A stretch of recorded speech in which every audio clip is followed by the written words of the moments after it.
Hi, my name is Sarah Schoenwald from Listen to Lead Consulting, And I'm Alfonso Wenker from Team Dynamics. and we are here with you today to share a little bit about the Intercultural Development Continuum. This is the framework on which the Intercultural Development Inventory is based. And the purpose of this video is to get you ready to hear your individual and or group IDI profile results.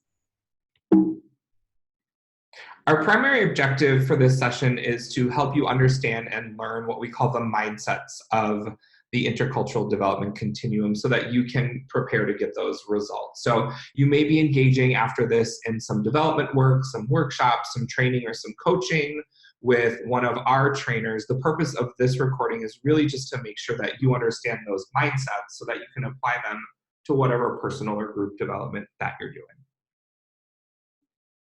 So we want to clarify a couple different things here. The intercultural development continuum is a theory. It's a developmental theory that teaches us that we learn how to understand and navigate cultural differences and commonalities in the series of developmental mindsets. There are 5 mindsets on that intercultural development continuum developed by Dr. Mitch Hammer.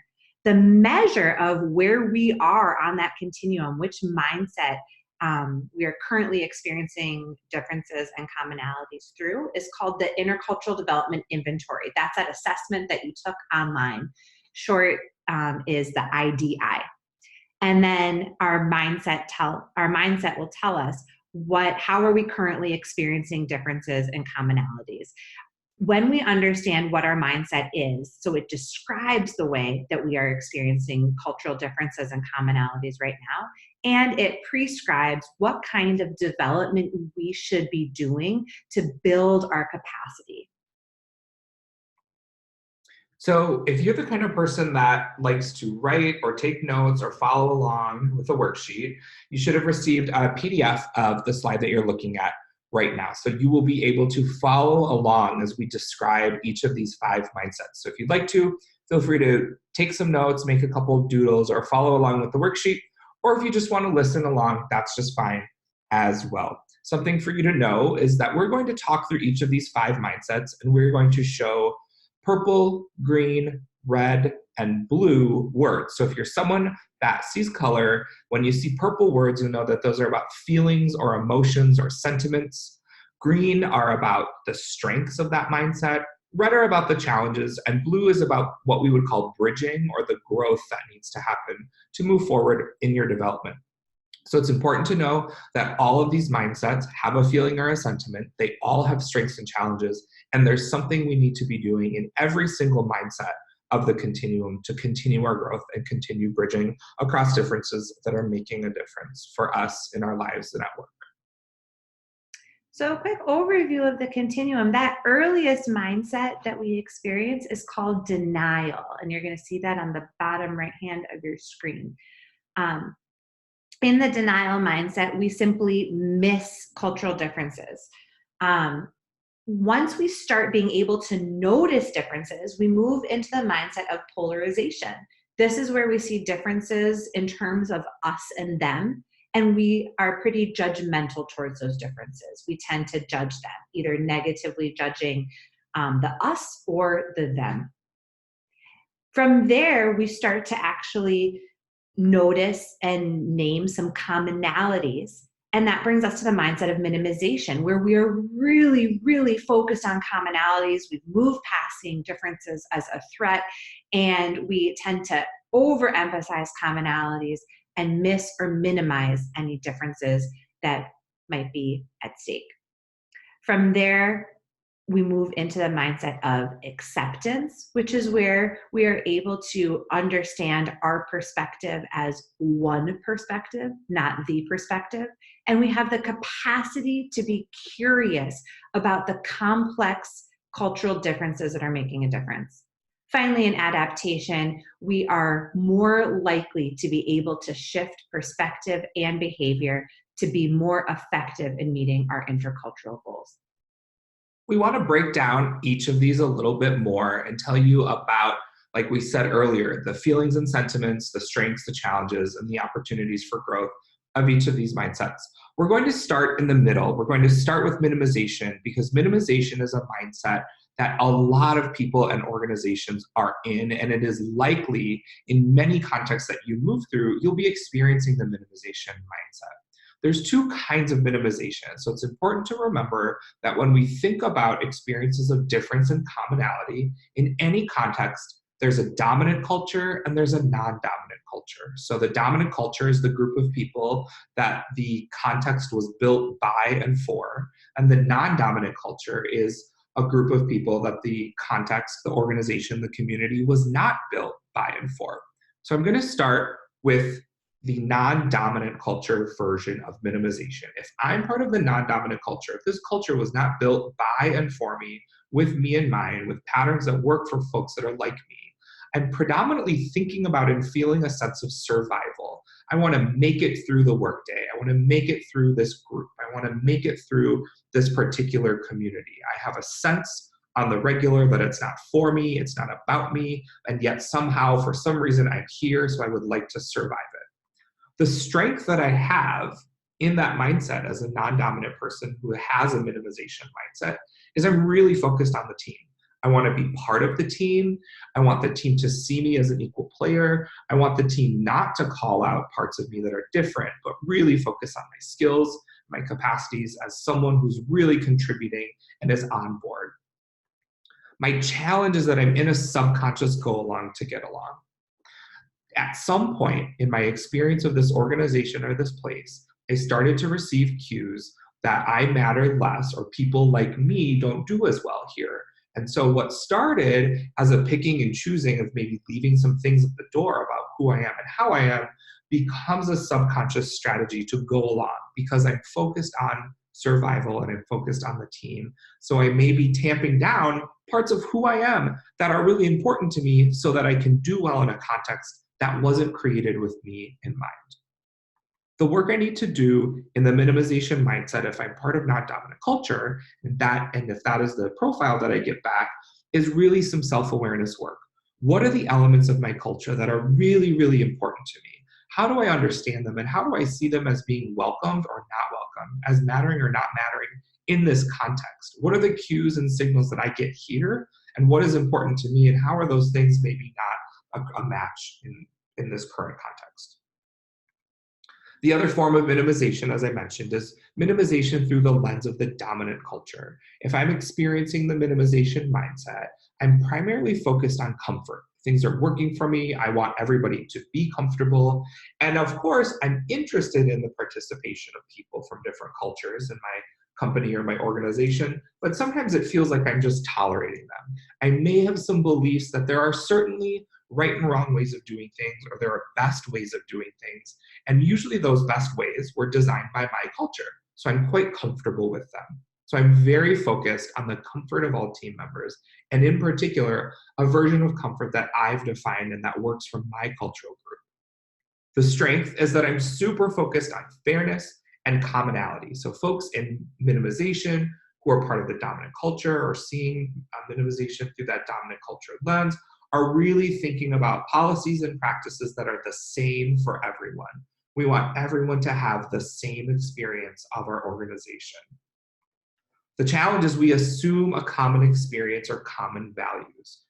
That assumption of commonality can limit our appreciation for the ways in which people have a disparate experience of our organization. We believe there's just one way, and if we all operate in the same way, we will be able to get along and achieve our goals together. The work we need to do in minimization as part of the dominant culture is deep self-awareness work. What are the elements of my culture that have been informed, and how do they shape the decisions I'm making, the beliefs that I have, the worldview I have, and how I judge others? It's okay to have beliefs and worldviews and judgments, but we need to unpack them and really ask if they're getting in the way of some of the goals we have. In minimization, as part of the dominant culture, we have a great heart. We truly believe that diversity is an asset, that we are interested in being on a team that is mixed across identity, and yet we tend to say things like, what's important at the end of the day is that we're all just people. We want to just treat everyone with inherent human dignity and respect. But we do that from our vantage point, from our own experience of what we believe dignity and respect and fairness look like. So as we build up our self-awareness through that minimization mindset, we start to move into the mindset of what we call acceptance. In acceptance, we have a deep curiosity about how we and others are experiencing the world through our and their cultural lenses. We can really hold and appreciate differences and commonalities. And in fact, we can hold and appreciate differences and commonalities in really complex and non-judgmental ways. Our challenge in the acceptance mindset is that we are likely to stay in that place of analysis. We'll want to get more information, different information, but make sure we check in with at least these other 3 people, things like that. And it's hard for us to move into action. So in the acceptance mindset, when we're trying to be more effective in bridging across differences and commonalities to meet our goals, our opportunity is to practice taking action. So it's about holding both confidence and humility, knowing that we're not always going to get it right, but it's up to us to try some things and learn from them. In our most complex development, we're in the mindset of adaptation. In adaptation, we are incredibly flexible. We've been on a journey of development that has shown us that we need to hold on one hand commonality and on the other hand difference. And we need to draw from those different perspectives in different ways at different times. So we have a high tolerance for ambiguity because we know no 2 contexts are the same, no 2 relationships are the same. So we need to do that analysis of commonalities and differences. But then we also need to regularly shift our thinking and behavior. So in adaptation, I've gone from that analysis into regularly changing what I think or changing how I behave so that I can achieve a particular goal. And we're going to continue to remind you that intercultural development is goal-oriented. There is something that I want to be different, something that I want to be more of or less of, or change or stop happening or start happening. So in adaptation, the capacity I have is not only to just make sense of how people and groups are experiencing a particular context, but I also have the capacity to make changes of my own personal behavior or my own thinking to get closer to that goal. It's an authentic shift, and it's not about assimilating to become something else that I'm not. It's about a momentary choice in alignment with my values that says, I think if I make this choice, I'm going to get closer to my goals. The challenge is that we're not infallible. We may make that choice. We may think we're going to get closer to our goals. And then we still might come to find out that our behavior has reinforced the dominant culture, or we have been exclusive in some way that we didn't intend to be, or we were accidentally racist or sexist or homophobic. The ability that we have in the adaptation mindset is to take that information as a gift to build our capacity and try something different next time, knowing this time that thing didn't work. It may or may not work in the future, but I can draw from a bigger menu. And the way that we think about that bigger menu, the way we don't get stuck in only thinking about singular solutions, is to constantly ask ourselves 3 questions. What is my role? What is my goal? And how do I get there without losing my soul? Role, because we need to think about our responsibilities and expectations in that context. Goal, given the relationships and the people around me and the various dynamics, what is it that I would like to change or be different? And then soul, what are my values? How can I think of a big, broad menu of options based on all of the information I know about myself and other people, but still make choices that are within my own values so I don't feel wildly outside of who I am and how I am? So now we're going to go back into those earlier mindsets. And the mindset that comes right before we experience a minimization mindset is called polarization. Polarization is where we notice differences in terms of us and them, and we judge them. So there are 2 kinds of polarization. There's polarization defense, where we experience differences in terms of us and them, and we're overly critical of whoever we perceive to be the them group. That often shows up as anger But really, the emotion underlying it is actually fear. It's a fear that I can't be fully me if you are fully you. So it's about protection and fear of losing something that we hold dear to us. Another kind of polarization is called reversal. That's also where we see differences in terms of us and them, and we negatively judge them. And here we're negatively judging our own group. So we're negatively judging the us. This, the emotion underlying that is shame. We feel ashamed of what members of our own group are doing. Maybe we romanticize members of another group. We still see differences largely in terms of stereotype, and we judge them. The strength of polarization is that we are able to notice and locate difference. The challenge is that when we see differences in terms of us and them, we have a limited menu of options to navigate intercultural goals. And our opportunity for development as we move through the polarization mindset is to find commonalities, and specifically commonalities when it comes to values. In polarization, we want to start noticing and naming things like, well, we all want to be able to show and receive respect. We all want our kids to be able to go to school and feel safe, right? So really naming and noticing these commonalities and points of pride. And in our earliest development, we're in a mindset called denial. For folks in denial, we generally have a disinterest or an avoidance of paying attention to issues of cultural difference and commonality. We are disinterested in the conversation, we wouldn't like to have it, and generally want to avoid it because we genuinely don't believe that there are differences making a difference in our lives. It's about a benign intent. That's actually the strength of the denial mindset. It isn't that denial is synonymous with what some of us might call bigotry or hatred.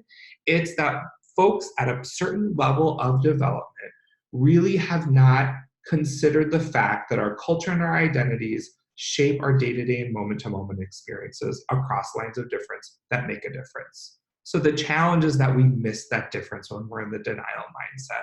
And the thing we need to do in that earliest mindset of development is begin a practice of noticing difference, really surface level things in the beginning, like what do I see when I look at different kinds of people? What do I see when I experience different kinds of food and art and symbolism and things like that? So in that earliest development, we just have to practice noticing that there are differences so that we can start to understand there are different experiences.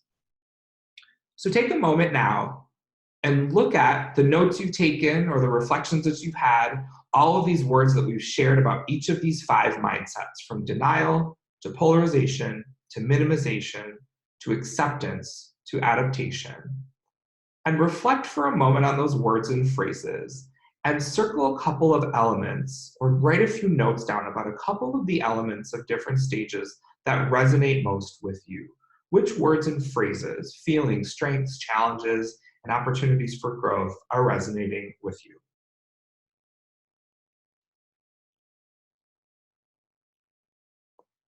So let me give you a little bit of an example of how this might manifest developmentally in an organization. You're going to receive your individual profile likely. I also want to give you an example of how organizationally these mindsets might show up. So let's say I am the director of a leadership development program that works in your geographic community. And I've come to you, my employee, and I have said, our team has been given the charge by the board and by our CEO to increase the number of Latino or Latina, or commonly referred to now as Latinx community members in our leadership development program. So how would each of these mindsets organizationally respond to that goal? Increase the number of Latinx folks in our leadership development program.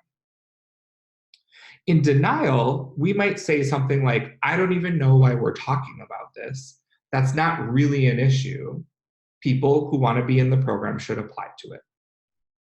In the polarization mindset, let's say we were a predominantly white group that had not built a lot of relationships with the Latinx community. If we were in the polarization defense place, we might say they take a lot of space up when they participate, and they are sucking a lot of resources out of our community right now, and they are being given a lot of things that they haven't earned or deserved. So you'll notice the us and them there, saying they.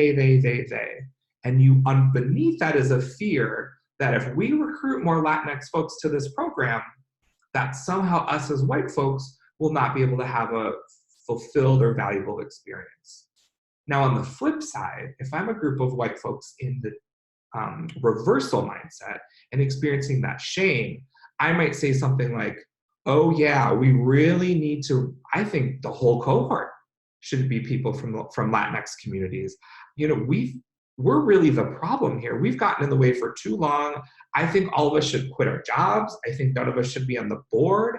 I think we're worse than anything. So I just think, you know, probably the whole Latinx community should just be running this, and I don't think we have anything to add here.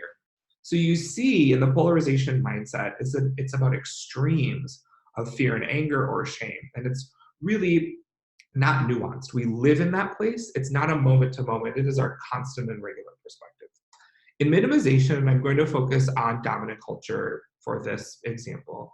In minimization, if the dominant culture is thinking, we want to recruit more Latinx folks for our leadership development program, we would say, I know what to do. We are going to translate all of our materials into Spanish. So we're going to take the same materials we've always had, translate them into Spanish, and instead of just advertising in the neighborhood newspapers, we're also going to advertise in the local Spanish-speaking media. So same material, same strategy, we're just going to put it in Spanish because we've assumed that Latinx people speak Spanish, and we've assumed that the common way to access information about leadership development programs is by coming to our website and reading our materials, or opening a newspaper and reading about community opportunities. In acceptance, we would say, wow, we know a lot and we're really curious about the Latinx community in our geography. I've got some census data. Here's a report from the state assembly or state legislature about some policy implications. The local board of education has shown us some test score results. I'm seeing some college entrance data that we could really reflect on. You know, we did that focus group of Latinx leaders last year. Why don't we pull those notes out? Maybe we should do a couple more interviews with folks from that. I don't know if we had enough women in that group, so we should definitely at least get 6 more women. We haven't really considered the difference between US-born, US citizen Latinx folks and folks who are new immigrants. What's the difference between documented and undocumented in this program? So you see, we start to get in an incredible level of analysis. All of those are important considerations. But in acceptance, we would probably say, I don't know if we're ready. Like, I think we need to get more information about the experience of Latinx leaders in our geography before we can do anything. And in adaptation, we would take all of that data, both about ourselves and about the communities we're trying to build a relationship with, and build a big menu of things that we could try beyond just translating materials based on an assumption that all Latinx folks speak Spanish. This is another visual of the intercultural development continuum. There are 2 things here to note. One, just a reminder that all intercultural development in this theory is goal-directed. So we are working to be more effective at bridging differences and commonalities and meeting our diversity, equity, and inclusion goals. Another thing to note here is that when we are under stress, when we are triggered, or when big feelings are up for us, we are more likely to contract into earlier mindsets. So, for instance, if we are currently experiencing differences and commonalities through the minimization mindset, when things are stressful, it's very common for us to go back into a polarization or a denial mindset and act from that place. IDI LLC is the company that conducts the research and creates the theory and host the platform to take the IDI, and they've been generous enough to share with us the statistical analysis that they have done from an incredibly large sample of participants across the globe and across the United States of America. So what you are looking at is a sample from USA, so United States of America specific data that is cross-racial, cross-gender, cross-geography, meaning we have a statistically significant sample of population. So from this spread, what we can see is that 66% of people are likely to be in the minimization mindset, about 15% in polarization or acceptance, less than 2% in adaptation, and about 3% in denial. So this is 2016 data, statistically significant. And there's a few things that are important here. So why would we show you this spread? Not just because we like the data, but because it's important to your understanding of your results. So one is we're focused primarily in groups on folks in the middle. If most of us are in minimization, with a few of us in polarization or acceptance, that is where the work is. You are likely to be in any given room managing across the mindset of minimization. The other thing I want to say is that given there are so few people in denial, you don't need to go on a hunt for folks in denial. It's 3% of any population of people, very few people in the denial mindset, and likewise adaptation. So as you are building your capacity, as you are moving along the continuum in your own growth, you may find yourself getting increasingly frustrated or confused or wondering why particular behaviors or perspectives are feeling so far away. And that is, as you grow in your development, you are bridging into and across multiple mindsets. The last thing that I will say, and why this is incredibly important data to have, it's a population sample. It's statistically significant, meaning no race, no gender, and no place can be assumed to have a greater capacity. So just because you are white or a person of color, trans, a woman, a man, gay or straight, that you live in the urban core, you live in the suburban area, or you live in rural America, doesn't make you more likely to be in a particular mindset or have a particular level of capacity. There is no correlation between race or place and your capacity.